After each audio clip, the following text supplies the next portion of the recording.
What's up guys, Mason the Brock Henderson here, and before I start this video, two quick things. One, you'll notice this is a completely different location than I normally film. I film in three different locations, but this one is it's actually not bad. I like this location, I like the couch.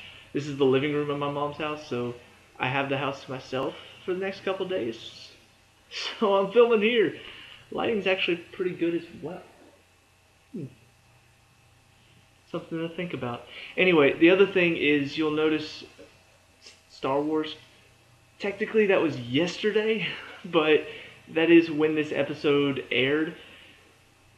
I'm doing it the morning after because I'm extremely busy, and that's generally what I have to do now, is watch the episodes the morning after, at least for now. In a couple weeks I'll be done with everything I'm doing now, so hopefully this won't keep happening. So anyway, this is kind of a belated happy Star Wars Day video. May the 4th be with you. I love Star Wars, so I actually wore this shirt yesterday when I did reviews for NCIS and Agents of S.H.I.E.L.D., so it works out somehow. Anyway, but this is Criminal Minds Season 11, Episode 22, the season finale, The Storm. And this is pretty much exactly what I wanted out of this finale. First of all, you've got the return of Mr. Scratch. Kind of. He's not exactly returning in this episode, but he does show up. He gives a statement against Hotchner, saying that when he sprayed him with his drug, his reaction was crazy. He saw his team dying, he saw Mr. Scratch killing his team, but then he started laughing like a maniac, and I was truly scared. I'm just like, that's a brilliant way to bring him back. And on top of that, the entire episode is really interesting to watch. Kind of already knew it was going to be a prison break at the end of it, just because watching the previews, they did kind of give that away. So, you knew that it was going to involve, what's-her-face, Antonia from, last episode, and maybe her son as well. And sure enough, her son was involved. He's the one that, swatted Hotchner for some reason. He didn't really give a great reason why. He was autistic, and it seemed like, oh, well, I can do it, so why not? But it did involve Antonia a little bit, and her son, who was working with this guy in prison who wanted revenge against Hotchner, and on top of that, wanted to blow stuff up. That's just his thing. He loves to blow things up. So he works with Antonia's son to get Hotchner arrested for looking like he's about to blow something up, and keep the DOJ and Hotchner's team distracted while he's working on this prison break. Overall, a very exciting episode. It didn't really seem like you knew what was going to happen next. And ultimately in the end they probably did go the easiest route to take. Nobody really dies. There are a couple moments where they're in trouble, and then Hotchner shows up at the last minute to save Tara when she's in the room filled with serial killers. I'm going to talk about that in a second, but it did probably, they probably took the least risky route, and I'm not upset by it, but I am a little bit disappointed that they didn't go maybe a bit crazier. Like at the end of the episode, they still have enough evidence to keep Hotchner away, or something along those lines. Or, one of them are really, really badly wounded in the prison break, or something along those lines, but nobody really gets hurt. They all get out okay. They stop the bomb from blowing up. But there is a little bit of a twist that I'll talk about in a second. But I guess what I'm trying to say is, it was a good episode overall. It was very intense. It had me on the edge of my seat. But you could have done maybe a little bit more, taken a few more risks to really capture my attention. And that's something the show kind of needs right now. After everything that happened with Morgan, that was good. That was really well done. And then it just sort of, we're back into Criminal Minds again. And not that I still enjoy Criminal Minds. It's still a good show to me. But when you've gone 11 seasons, you start to have to give me a bit more. You look at Bones right now. Bones is just giving me the same old crap that they've given. And actually, it's not even the same old crap anymore. It's like back in the day, Bones was really good. It was entertaining. The jokes were good. The characters were fun to watch. The cases themselves were pretty good most of the time. Now it's like the cases are just so cliche. They're so boring and bland. The characters themselves are just they've either haven't changed or they changed in such a way that I don't like them anymore. And it's 11 seasons in, and I'm almost completely done watching. I'm like, what are you doing? You've lost my interest now. Criminal Minds hasn't quite gone there yet. Oh wait, hang on. A good example of this would be NCIS season 13. Still giving me fun, interesting cases. Still giving me good jokes week after week. The characters themselves are growing a bit. And on top of that, I mean, you got this huge cast of characters, and they've killed some of them off. You know, like there are a lot of characters in this show. If you start from season 1, go all the way to season 13, there are several characters introduced. Like, not necessarily main characters, but between side characters, between family members of the main characters, all of this stuff. You've got a lot of characters, and some of them have been killed off. And it's kept it interesting. It's kept it fun to watch. The jokes, like I said, still land very well. Criminal Minds, it's changed a little bit. You know, some of the cases have been fun. Some of the cases have been interesting.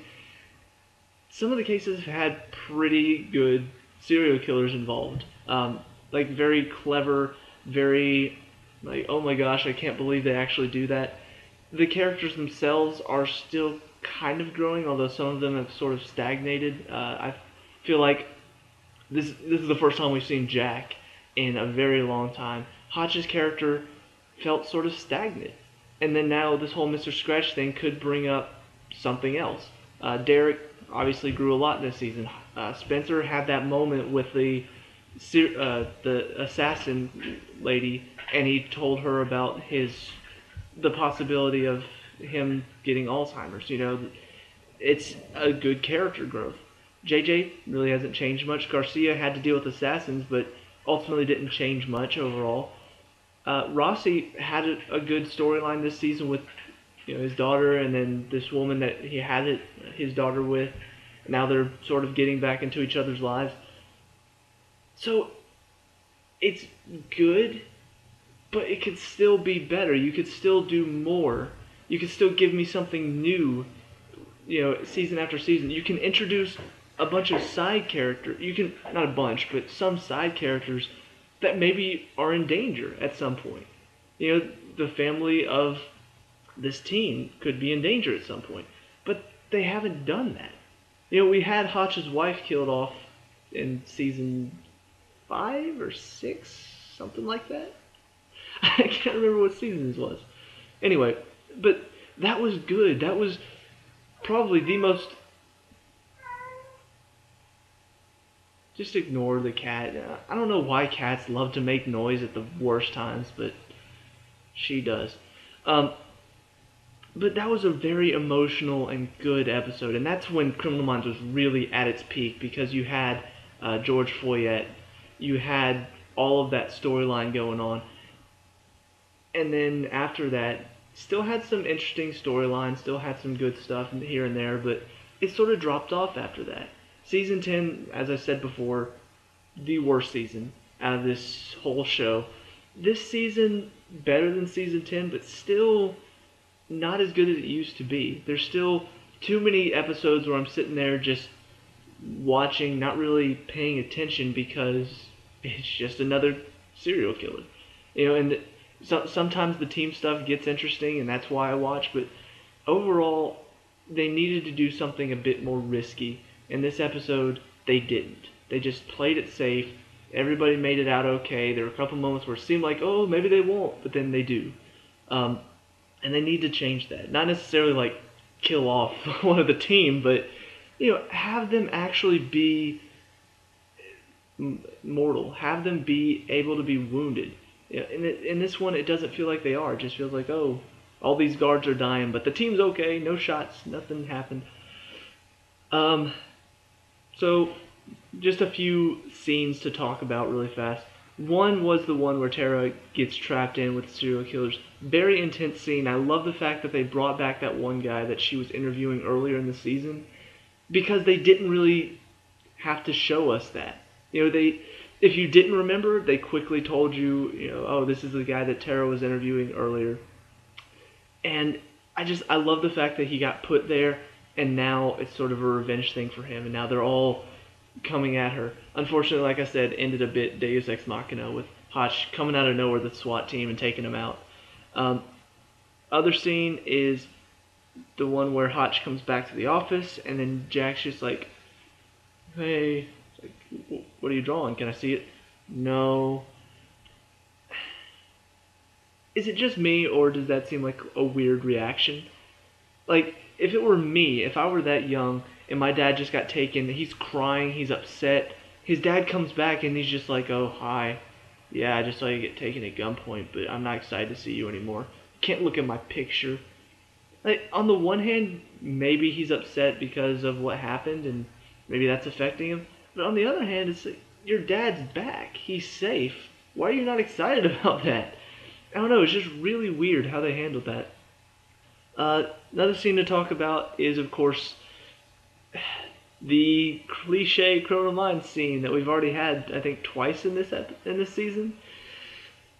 Yeah, they're all sitting around the dinner table. You've got the dramatic music playing while they're all laughing and talking and stuff. I'm just like, yeah, I've seen this before. I don't know why Criminal Minds loves to have this scene so much. I get it. It's a family. I understand that. Even Rossi even says it.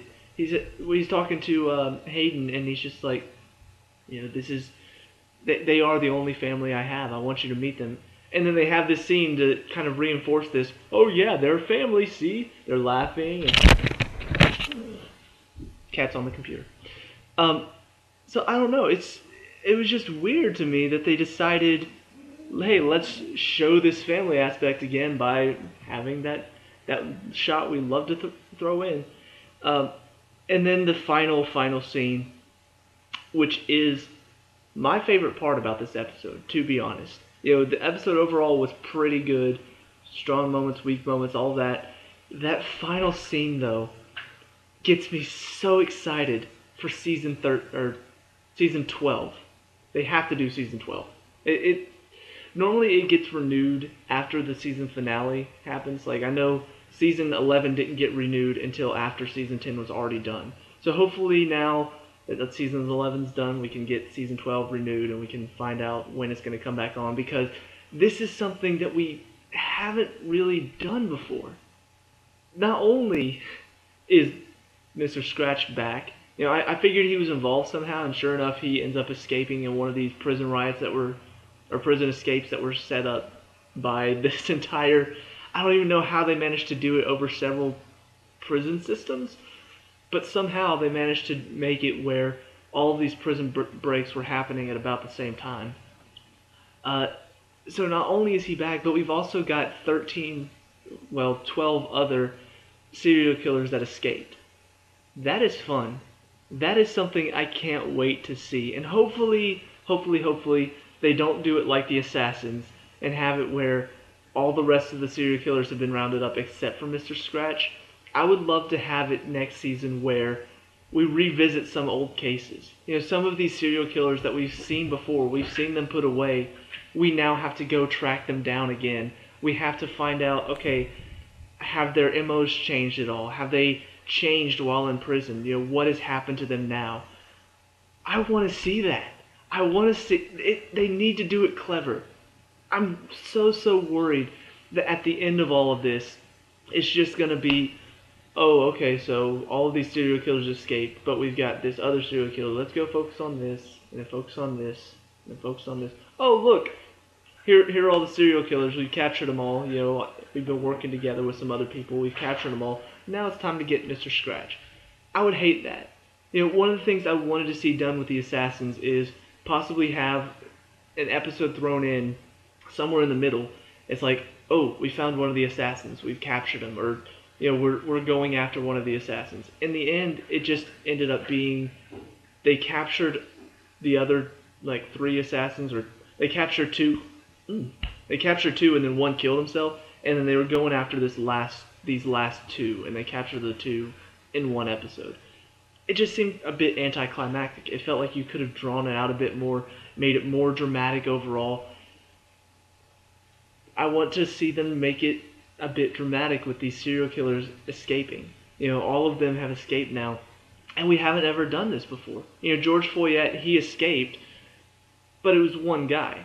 It was one guy who we knew he was going to be a big deal because of everything that happened with him forcing the other cop to look past him and all of that. That was a storyline that was being set up very well, and then it was brought in every now and then. This is 13 serial killers that all escaped from prison. Only one really has a personal connection with the team. One of the members of the team, Hotch and Mr. Scratch. These other serial killers can be ones that we've seen before, and so whenever they're just like, oh yeah, it's that guy that ate people's hearts, or something along those lines, it could be fun to revisit those cases and sort of, last time on Criminal Minds, show us that case or show us who that person is, and so now this episode is about them. And, on top of, like I said before, we can see how prison changes these serial killers. Does it have an effect on their MO at all, or are they still just the same people even after prison? I would love to see them do more of that. I'm so excited to see what they're going to do in season 12. Hopefully they don't screw it up and just completely make mistakes with it all. But it's a good setup, and I think that's the main thing. It's a very good setup for season 12. I can't wait to see what they're going to do with it. So, final thoughts on season 11. Like I've said before, it wasn't as good as it could have been. Better than season 10, because season 10 was just so boring. Several pointless cases. Nothing to really tie the season together. Nothing happened that made me go, oh, I'm going to remember season 11 forever or season 10 forever because of that. Nothing along those lines. Season 11 definitely had some very memorable moments. Everything that happened with Derek. There were several, the assassins, that was pretty crazy. The way it ends with Hotch, the Mr. Scratch and all these serial killers escaping. Several good moments. And that is something that I'm glad I had. I'm glad I had those moments so I can look back and say season 11 was good because of this. Something like that. That's what every season needs to have. It needs to have a good moment to remember. And then of course, just overall, the cases themselves got better this season. Last season, there were a few cases where literally I don't remember what happened. I barely remember paying attention because the cases just weren't that interesting. There was some sort of kidnapping that happened and involved some sort of government thing and something along those lines. And, oh yeah, there's that serial killer that did something. This one, I remember the cases a bit better. You've got the one that was forcing his victims to stay awake so much to the point where they were hallucinating and daydreaming that they were actually escaping. That's pretty messed up. You've got the one guy the one woman who was so focused on this one guy and believed that he was in love with her that she went around killing other people, wanting to have the wedding with this guy that she was never going to have. There were several good cases, and that's a good thing. That's a very good thing to have in this show, because if you don't have those interesting cases, if you don't have those cases that you can remember, then it just sort of becomes bland and boring. So the final thing, though, that really tied this season together is the team stories. Obviously everything that happened with Derek, but on top of that, you've got more team interaction in each episode. Last season, it was just, here's a case, and that was it. There was hardly any team interaction. You weren't really sure what was going on in their personal lives. This season, we got a bit more of that between David and his, possibly future wife. Between Tara and, what was going on with her husband, and then what was going on with this guy that she was interviewing. Derek, all of his stuff. Hotch, not as much, but Spence and his mom and all of that stuff. it was much better this season. So hopefully they can continue along those lines going forward. But yeah, it was a good season. I enjoyed it. I'm excited to see where it's going from here. And yeah, those are my thoughts. So let me know what you thought down in the comments below. Let me know what you thought of this season, what you want to see going forward. And just if there's anything I missed and you want to discuss, just let me know. We'll talk about it. Leave a like and subscribe for more Criminal Minds next season. And I will see you there. Peace out.